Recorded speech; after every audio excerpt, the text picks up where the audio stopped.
One more thing. Donald Trump hasn't been black. He will never be black. He doesn't understand what it's like to walk in the black man's shoes. And if he ever did, he'd realize that those shoes are too big and way too uncomfortable for him to wear for a day. And so I think as the support seems to grow for him in certain black communities, we have to be smart about why that support is growing. And we can't attribute with our acknowledgments or with our agreements that the lowest common denominator of us is that we all relate and have an affinity for those who break the law.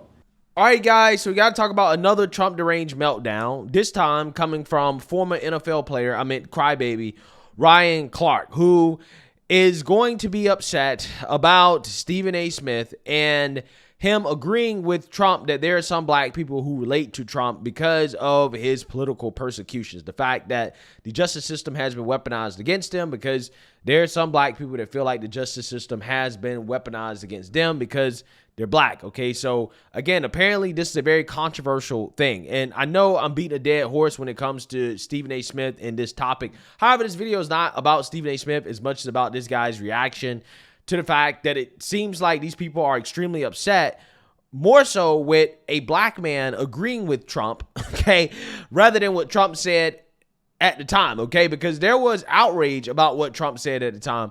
However, there wasn't this much outrage from the pro-blackity blacks. Now, all of a sudden, when you have people like Stephen A. Smith, who is a prominent black male in the media, come out and say, well, Trump kind of has a point, right? He's co-signing these comments. Now, all of a sudden, you have the mob coming out in full force, and they're upset, and they're doing these think pieces about how black people can't relate to Trump at all, right? There's no way that black people and Trump have anything in common whatsoever, okay? They want you to know that going into the election. And again, the reason why they're doing this is because there are polls out there showing that Trump is winning over black people. Now, do I believe that Trump's black support is really going up significantly like some of these polls claim?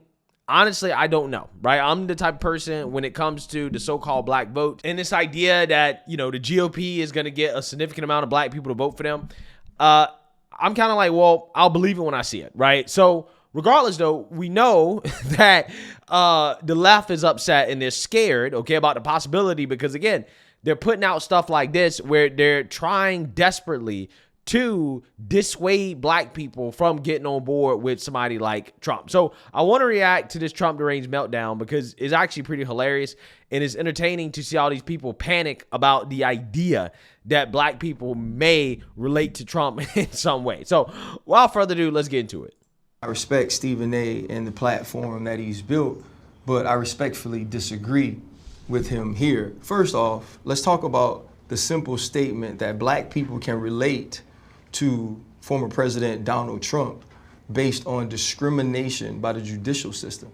He's not being discriminated against. Nope. What Donald Trump did was make bad decisions, and because of those bad decisions, he's now been investigated, he's now been accused, alleged, and then now prosecuted. Yeah, so again, here's the problem with this, okay? I mean, whether or not you believe Trump has been discriminated against is a matter of opinion. However, me personally, based off what we've seen from how the government handles other cases involving politicians who make bad decisions, right, in Ryan Clark's terms, like, for example, Joe Biden, when he made the bad decision to knowingly and willingly take classified documents in order to make millions of dollars from a book deal, like he exposed this classified information because he wanted to make money, right? We know that for a fact, okay? And the DOJ still declined to bring charges against him. To me, in my opinion, that is an example of how you have a two-tiered system of justice, because if the system was fair, Biden would be facing charges just like Trump is facing charges, right? But Biden's not facing charges because he's a Democrat. Look at Hillary Clinton. Hillary Clinton, with her email server scandal, she should have been charged for, at the very least, obstruction of justice. In fact, doing questioning by Representative John Ratcliffe, then FBI General Counsel James Baker admitted that, hey, he initially thought that charges should have been brought against Hillary Clinton, okay, and that he was talked out of bringing charges against her at a later date. In fact, this is his exact quote in regards to why he came to that conclusion. He said, quote, "So I had that belief initially after reviewing, a large binder of her emails that had classified information in them." Okay, he's basically saying, yes, I had a problem with how Hillary Clinton was mishandling classified information, okay? And he felt that charges should have been brought against her. And then he says, quote, "And I discussed it internally with a number of different folks and eventually became persuaded that charging her was not appropriate because we could not establish beyond a reasonable doubt that we, the government, could not establish beyond a reasonable doubt that she had the intent necessary to violate the law." Now, he goes on to say that this was pretty late in the process because we were arguing about it, I think, up until the end. He says, quote, "My original belief after having conducted the investigation towards the end of it, then sitting down and reading a binder of her materials, I thought it was alarming, appalling, whatever words I said, and I argued with others about why they thought she shouldn't be charged." Yeah, so essentially, he was convinced by James Comey that, hey, don't bring these charges against Hillary because she didn't intentionally violate the law, even though her aides destroy evidence, right? They destroy electronic communications devices, which, in my opinion, by definition, is destroying evidence, which is obstruction of justice. Okay, I mean, it was clear and obvious that Hillary knew what she was doing was wrong. I mean, she misled the public in regards to what was happening with her email server scandal. And to put the icing on the cake, okay, Comey, in his original announcement, concluded that Hillary had been, quote, "grossly negligent in handling her classified emails." Now, this term is enough, according to the espionage statute, for criminality, aka that's enough to charge her. But again, they argue that no, that's not enough.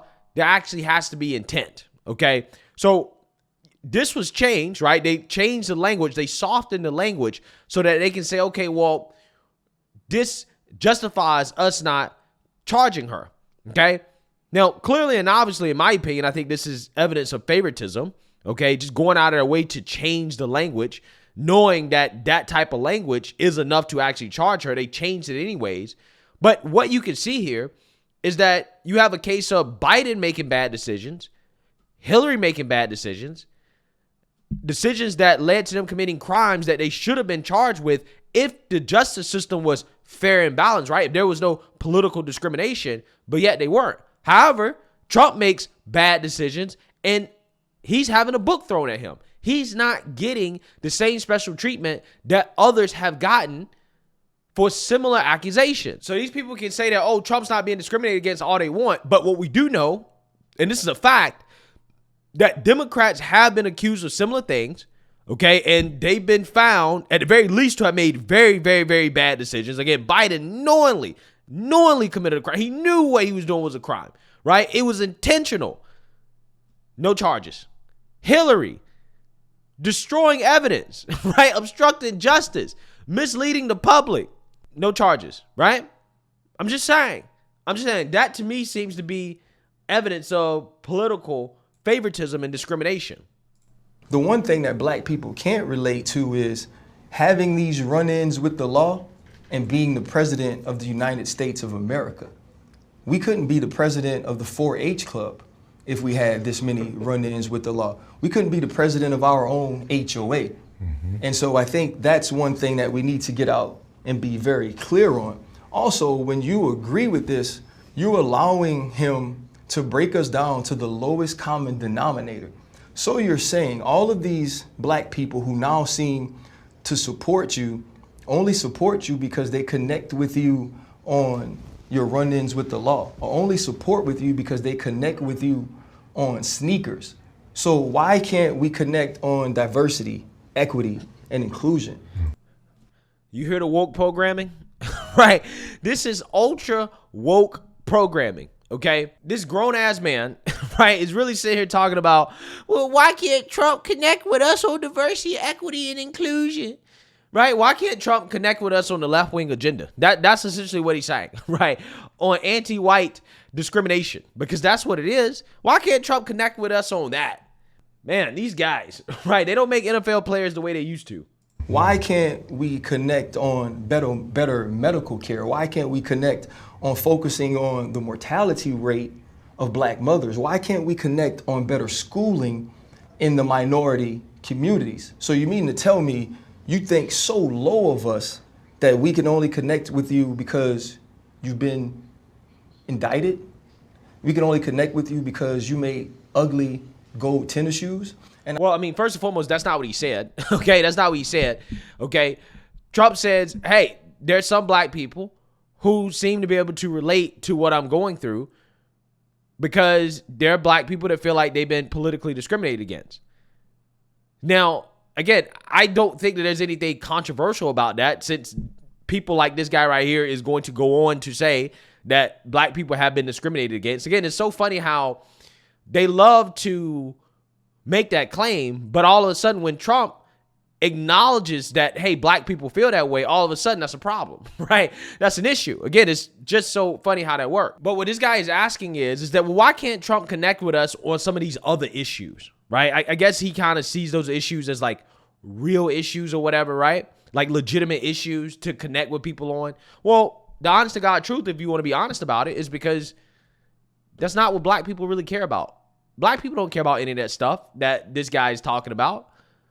Trump tried to connect with black people when it came to economic opportunity. Okay, when you talk about opportunity zones, when you talk about giving funding to HBCUs, right? Making schools better, right? Black schools better, more funding. Trump tried to connect on prison reform. I just did a video about how John Legend, apparently, he doesn't think Trump did anything for black people. His whole thing is criminal justice reform. Trump enacted the most significant prison reform / criminal justice reform that we've seen at the federal level. And this guy was like, well, Trump ain't do nothing for black folks. He didn't get Trump credit at all. So to be quite honest with you, you should be happy that Trump is trying to connect with you Negroes at all, because you don't appreciate any of the things that he's done. Unlike Democrats, Trump has actually tried. See, that's the thing about Trump that I really don't understand. He still tries, even though a lot of black people, in my opinion, are ungrateful for the things that Trump went out of his way to do, things that he didn't have to do. What did he get in return for it? 10% of the vote, right? That's what he got in return, 10% of the vote. You're lucky that he doesn't just ignore black people, right? And say, you know what? I just don't need you guys. You ain't gonna vote for me regardless, so why should I even try? But let's keep it 100. Black people don't care about any of that stuff. If you're not talking about reparations, if you're not talking about George Floyd, how white men are evil, right? If you're not talking about systemic racism, if you're not talking about any of that stuff, black people don't care. They don't want to hear that. They don't want to hear nothing. Even if you enact policies that lead to black economic prosperity, like, for example, more black home ownership, which increased significantly under Trump. Did black people give a damn about that? Did black people care? Did black people care that black unemployment was at an all-time low under Trump? But the fact is that Trump does try to connect with black people on the important issues like the economy, like immigration, okay, which Trump warned people about, okay, that Biden would have an open border. And look who's complaining the most about it, black folks. And, you know, it's unfortunate that it took all of this for black people to realize, hey, you know, that orange man, he wasn't that bad. But before, again, they didn't give a damn about all of the good things that were happening for black people under Trump. They didn't care. But he is trying to connect with black people on these issues. You guys just don't listen to him. You don't care to actually hear Trump out, and you just want to take one part of his speech that you find to be controversial, that you got offended by, and say, well, Trump's just trying to connect with black people on being criminals, when he's not.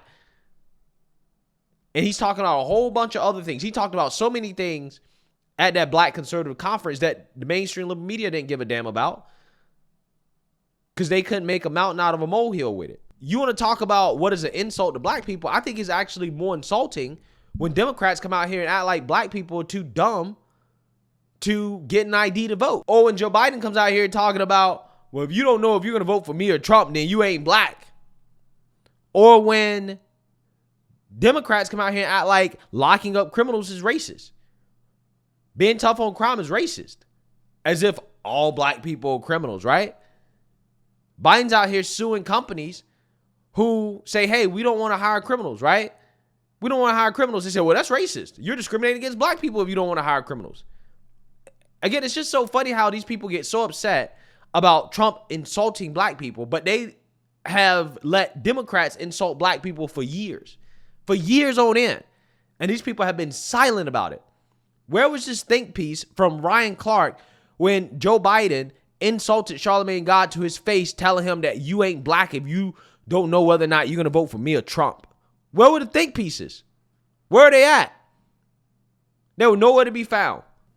And I think that's so insulting to even allege that that could be true. And let's really be clear. Nothing about Donald Trump's existence is black. Donald Trump can't speak to the black existence. He can't speak to the historical prejudice and discrimination that black people have faced. Donald Trump has never had to get that talk from his mom. Donald Trump has never had to get that talk from his mom. Amazing. How do you know what talks that Trump has gotten from his mom or his parents? How do you know? But again, it's amazing to me how these people think, well, Trump can't speak on the black community or the plight of black people, but Democrats can, right? So the white liberal man can come out here and speak on it, but Trump can't.